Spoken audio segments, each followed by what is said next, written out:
Please join me in welcoming Joel Salatin.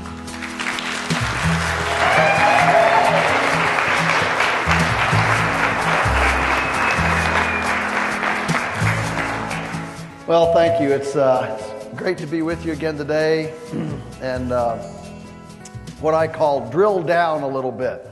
We covered a lot of big picture stuff yesterday, and now we're going to get into some really hardcore. The way I see this going today is we'll deal with the egg mobiles and layers first, then we'll go to broilers, and then we'll go to turkeys, and we'll see how the day goes along. It's hard to believe that there's that much to cover with this topic, but I think as we get into it, you'll be surprised at how much there is to cover.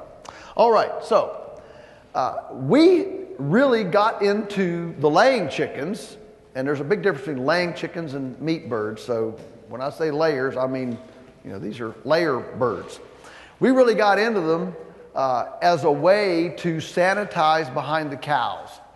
Those cows are dropping a calling card that is conducive to incubate pathogens and larvae and flies and different things.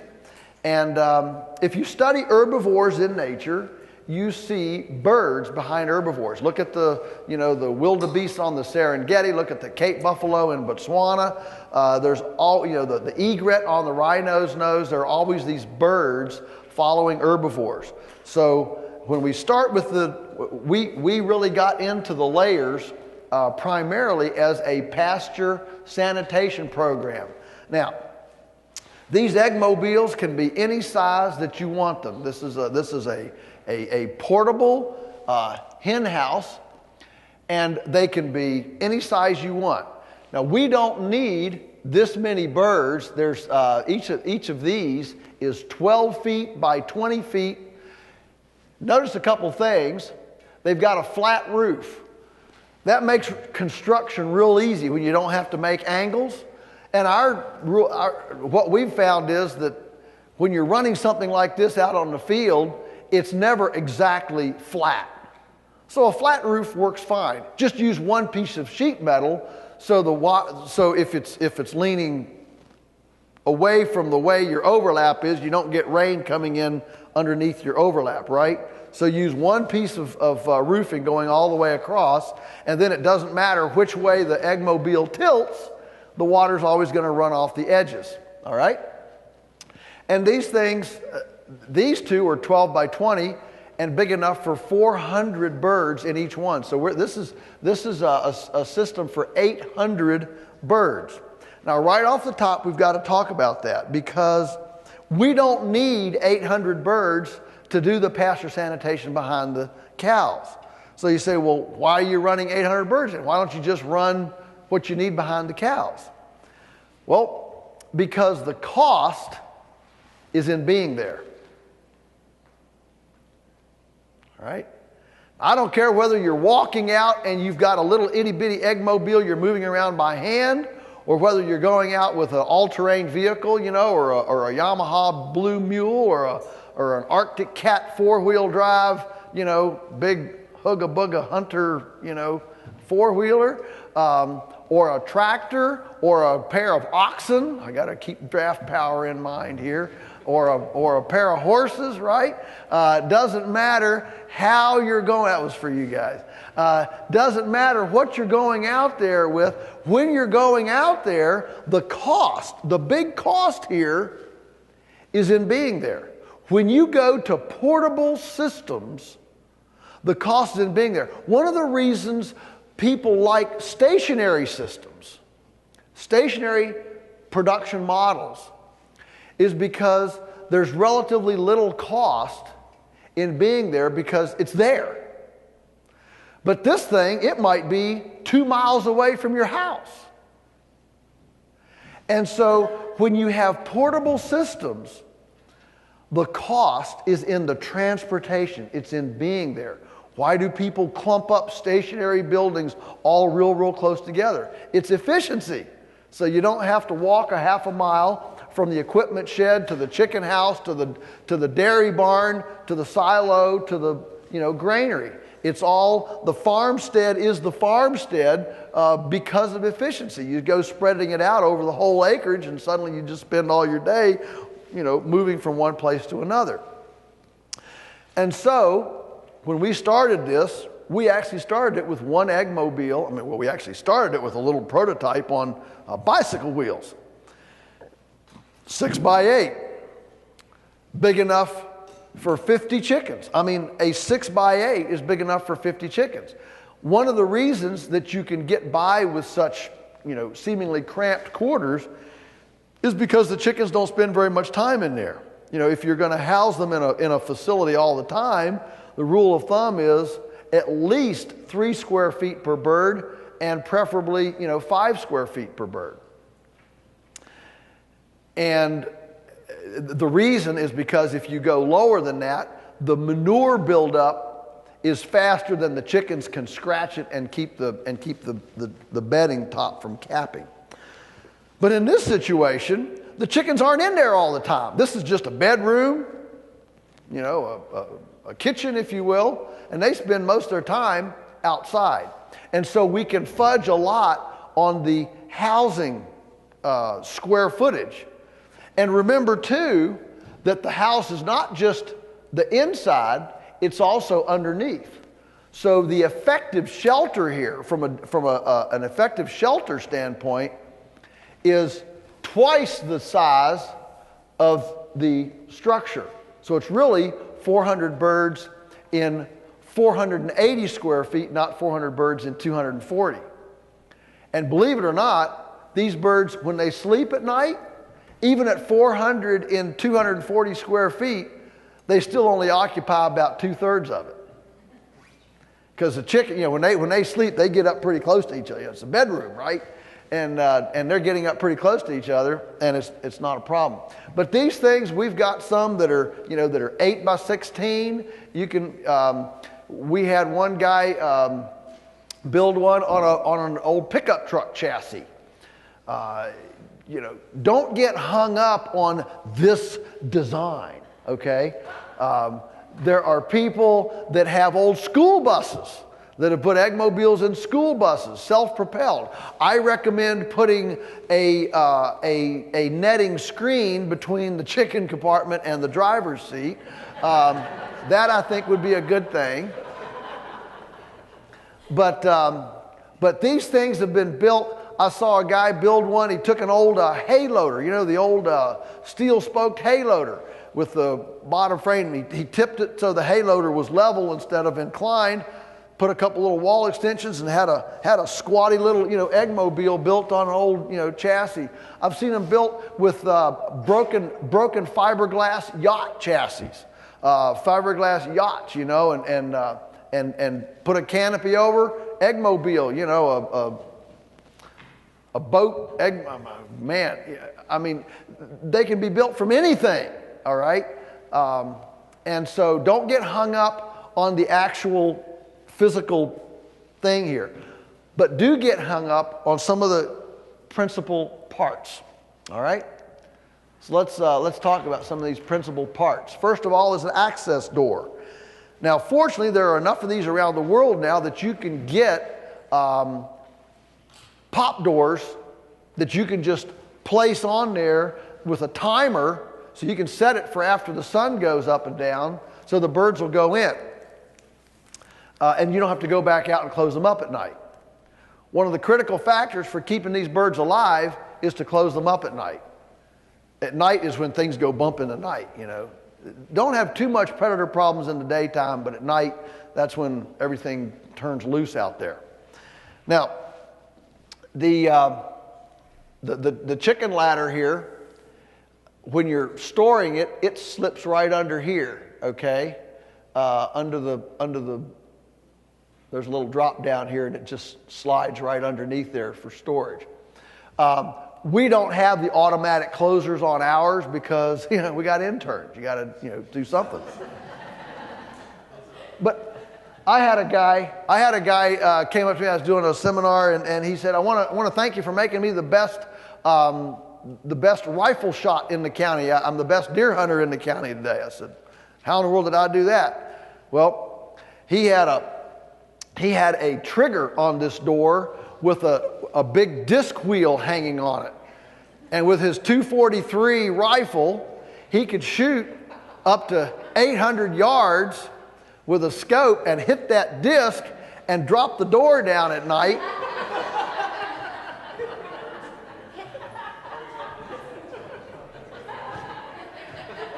I mean, who'd have thunk, right? I ran into an Amish guy, that doesn't use any electricity.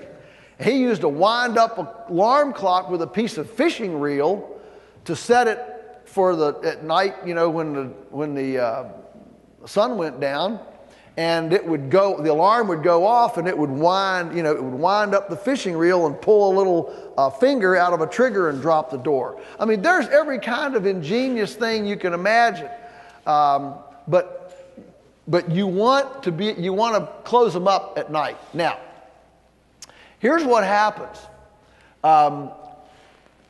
How do we train them to get in there? How do we train them to go in there at night? All right, here's the ABCs of training.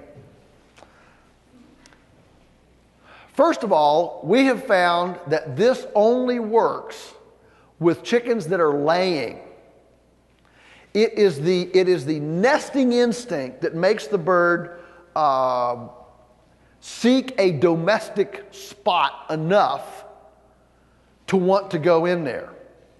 A bird that's not laying, and all these things I'm telling you that are mistakes that don't do, we've done them, okay? And we've tried a couple times the birds aren't laying yet, but we want to go ahead and get them in there and get, no. Big mistake. Because their nesting instinct isn't strong enough to draw them into there. They need to be laying so that they will be drawn into that eggmobile, all right? And so the birds are laying. So we're getting ready to put them in. So we go out, we put them all in one night, and we lock them up the next day. We don't let them out. Now, they're not happy. They're stressed, okay? They're stressed. But it's just 24 hours, and it's all for their good so that it functions from then on. So we lock them in for the day. What we want them to do, we want them to drink, eat, and lay an egg in the nest boxes inside for 24 hours. All right? The next day, the next morning, first crack of dawn, birds get up, chickens get up early. Chickens are the first risers, cows next, and pigs last. So Teresa, my wife, says, I think in my previous life I was a pig. She's a night owl and not a morning person. We've got a pillow on the bed that says if God had wanted me to see the sun rise, he'd have scheduled it later in the day. So the chickens rise early. So get out there at the crack of dawn, forget the coffee, get on out there early, open up the pop door, put the chicken ladder in, and let the birds out. So the birds, they timidly, first day, right, first time, they kind of come down that ladder. It takes them a while. But what you want them to do is you want them to discover. You don't want to be, pushing them and creating more stress. Just put it and walk away. And they'll all spend, 20 minutes examining that door. You know how a chicken kind of look, they look sideways, because their eyes are in the side of their head. They come up and look at this thing. Finally, one of them will timidly step out and walk down that chicken ladder, right? Walk down there. Well, then, of course, another one sees her, and pretty soon, they're all out. And they're discovering this amazing world out here in the pasture, and they're finding bugs and worms and grasshoppers, and they're eating grass, and they're just having a great time. Then along about 9:30, 10 o'clock, they have this feeling in their bottom, Oh, I think it's about time to lay an egg here, And now I'm putting a lot of mental acuity on the chicken here, all right? And if you've ever looked at the size of their brain, putting mental acuity on a chicken, well, let's just say she knows all she needs to be a successful chicken. And that's all she needs to know. So she starts, I got to lay an egg. Now, let's see, where did I lay yesterday? And she's starting to try to remember, where did I lay that egg yesterday? And she's sitting around there. Let's see. Oh, yeah, I went up there, you know. And of course, out in the pasture, they naturally are looking for a secluded place. They can't find it in the pasture. It's just, you know, there. And they're scared to death to go over there in that dark, foreboding fence row or over there. This is the first day, remember? They haven't gotten real acclimated. They're still very timid. And so the only place they feel safe and quiet and secluded is where they laid this egg yesterday. So she walks back up that ladder to find that stall. She goes in there, she lays her egg. Now she comes out. The whole idea here is in that first 24 hours, we want them to walk up and down that ladder 3 or 4 times. That's the idea, all right? Now, sun starts to go down and chickens go to bed very early. And as that sun starts to set, they start getting a little bit agitated out here. And again, a chicken doesn't know everything, but she knows that she is not going to be a happy camper to sleep out in the pasture. She knows, doesn't take very many brains to realize that is a vulnerable place for a chicken. So she starts looking again for security, for a safe place. And guess where she's going to go? She's going to go right under there. But guess why she can't go under there? Because about a half hour before the sun goes down, we put on rain suits and we're out there sitting under there with a bamboo pole, and we're not going to let her go under that thing. Now, I know some of you are saying, well, why don't you put, you know, chicken netting and put, you know, barricades and da-da-da-da. You know what? It doesn't work. When 800 chickens try to pop through a barricade, they'll knock staples, they'll bust through wire, they'll do anything. I mean, there's a lot of weight behind 800 birds, okay? Even birds. And it's a big pain. I mean, you do all this. You got to go around the ladder. You got to go around the hitch up front. You got to do all this stuff. And it takes you, you know, an hour and a half to do. It probably won't work. And even if it does, now you got to take it all down before you can move it tomorrow. It's just not worth it. Been there, done that. More than once. All right? Because remember, we have interns who have brilliant ideas, right? Sure, have at it, you know. And it makes it, you know, our mentoring wisdom increases substantially when we set the interns up for their idea to fail. Because then, you know, there can be an I told you so, and suddenly they're not so quick to question the next time. So, you know, they say, oh, come on, it's too much show. Well, go do it. That's great. Have at it, you know. And then, of course, the whole thing collapses. All the staples break down. All the birds are under there. So the first evening, so we're sitting under there. It starts to get dark, and we're knocking them out. We're not letting them sleep under there. And they're walking, they're pacing, they're getting increasingly agitated and whatever as it gets darker and darker. And 2/3, 3/4 will finally, they'll walk up the chicken ladder and go inside. The other 1/3 to 1/4 won't. It'll finally get dark. They'll bed down out here in the field, and they'll just kind of clump up there in a little group. They'll bed down, and that's it. They're done. It's too dark. We're going to sleep. You know, it's over. We're bedding down. Then you come out from underneath there, and you pick those up, and you put them in. Okay? That's the first night. Next morning, of course, you know, you move it, you open it up. We have a repeat, day 2. All right, everything goes along as normal. Gets to be a little bit dusky. We go out with our rain suits and a bamboo pole and maybe a magazine article, and we sit there on the axle underneath reading our magazine and keeping the chickens from being able to roost under. That night, all of them will go under, but 15 or 20. Okay? You catch them, put them in. That's night 2. The next day, same routine. Open them up, let them out. Sun starts to go down. We go out with our rain suits, sit under there, and maybe 2 don't go in. Okay? catch those, go to bed. That's night 3. The next night, same routine. You go out, sun starts to go down, sit under there with your rain suit. None of them stay out. That's night 4. You close them up, go to bed, that's it, and you're done for the season. Okay?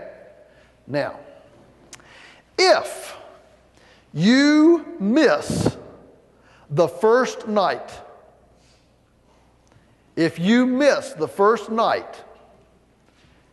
it will take you 10 days to compensate.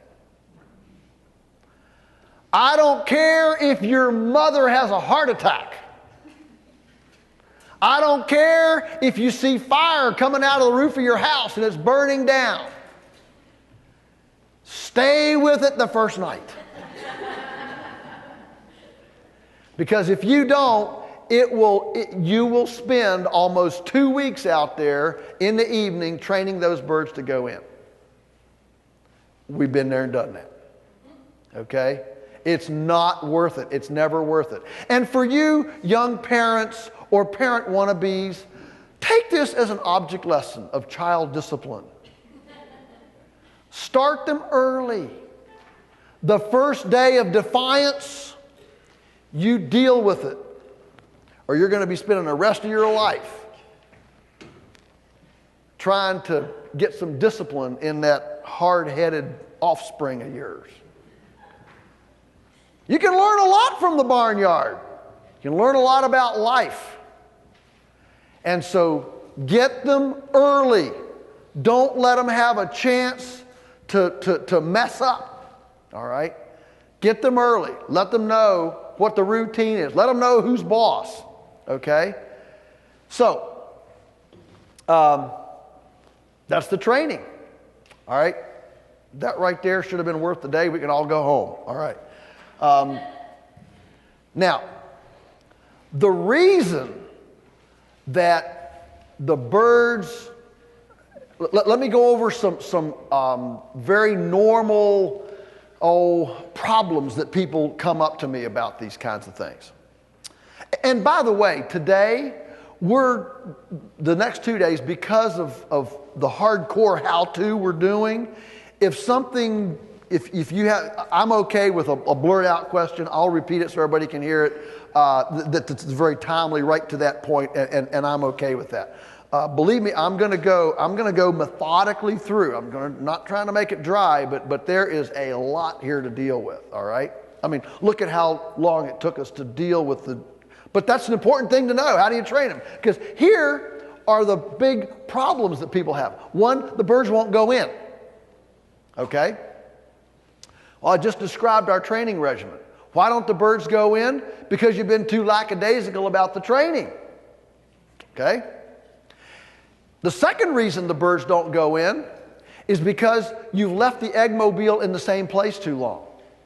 The whole, thematically, if you want to just put a big umbrella over this whole eggmobile discussion, what makes it work? What makes them lay inside and out in a fence row? What makes them go in at night and not lie, go sit on the tractor steering wheel? What makes this whole system work is constant and consistent movement, so the only place the bird feels comfortable is with that eggmobile. As soon as you start leaving it in one place for a week, guess what? You're going to find eggs in the fence row, find eggs over under the manure spreader. You're going to find a cage of eggs, who knows where, and they're going to start sleeping on the tractor or the front porch or whatever, and the whole thing is going to break down.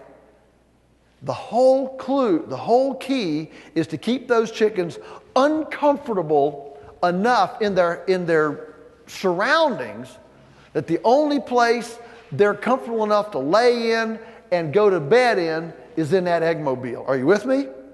That is the single biggest, if I could just umbrella this with the single biggest mistake that people make. This is what I see. We get lackadaisical about moving it. Oh, it can sit there for a week. It can sit there for 10 days. The next thing you know, the whole thing is breaking down because the chickens have become too comfortable with their terrain.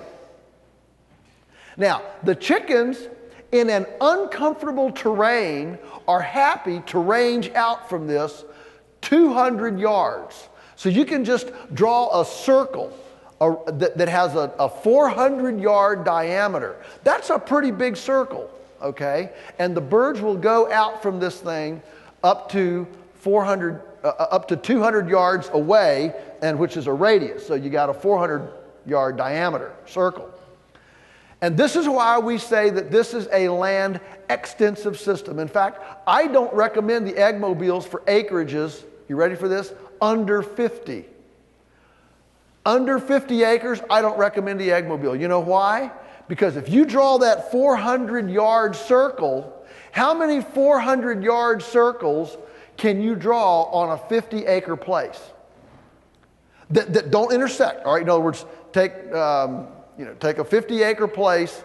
I mean, 400 yards diameter circle is what? It'd be like 5-6 acres. Okay. All right. Well, how many of those can you draw on a 50-acre place where those circles don't intersect? You know, only about 6 or 7, 8. That is not enough variety. It's not enough newness. It's not enough discombobulating terrain to keep those birds from finding a home base. And guess where home base is going to be? It's going to be the porch swing. It's going to be the lawnmower handle on the back porch. It's going to be the love seat on the back porch. And when you and your beloved go out to enjoy the afternoon, all this bird poop on the, it doesn't make for happy mamas, all right?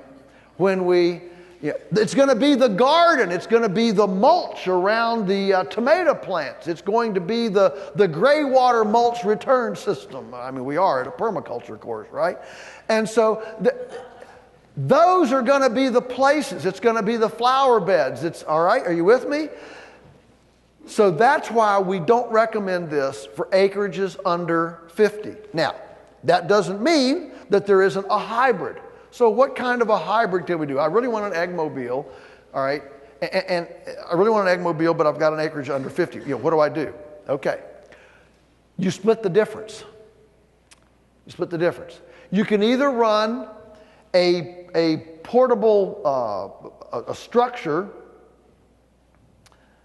in which they're entirely enclosed, and then maybe one day a week prop it up with a 5-gallon bucket or open a door and let them out one day a week. And if they're only allowed to roam, let's say you've got only a 7 or 8 acre place. 7 or 8 acres, 10 chickens will explore that 7 or 8 acres in one day. Draw your 400-yard circle. It doesn't matter whether you've got 5 chickens or 1,000 chickens, they are going to go out 200 yards. Okay? So they're going to explore that area. You give them a day to explore that area, they're going to cover that 400-yard circle. I don't care whether it's 5 or 500. All right?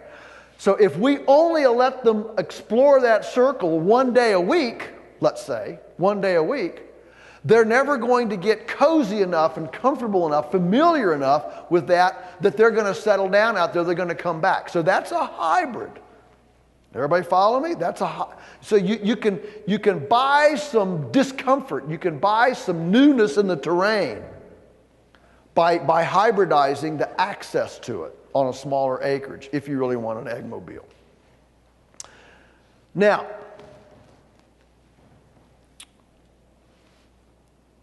when you're running this like we are, where it's a land extensive system, obviously, you want to move them. The ideal is to move them far enough so they're not completely overlapping the place they were yesterday. One of the things about moving them is, this is again, the brain is not the biggest thing in the world. And our experience has been that if we move them when the birds are out, like during the day, oh, I forgot to move them. I'll just go out and move the, because obviously this gets pretty soiled under here, okay? It's pretty manure-y, and so you want to keep moving it just to not overload the manure on the place. All right, so, oh, I forgot to move them. I'll just go on out and move them. If you move that thing 20 feet, they won't find it. You'll go out there at night, and they'll be all bedded down 20 feet over there where it was yesterday. The only way the birds will know where the eggmobile is for them to come out of there in the morning, and then they know where it is. It's the beatenest thing you've ever seen, and I still don't understand it, and I still can't figure it out how those birds can't find it. But if you move it during the day when they're out, they won't find it. All right? So always move it with them inside, then open the doors so that they come out on location. All right?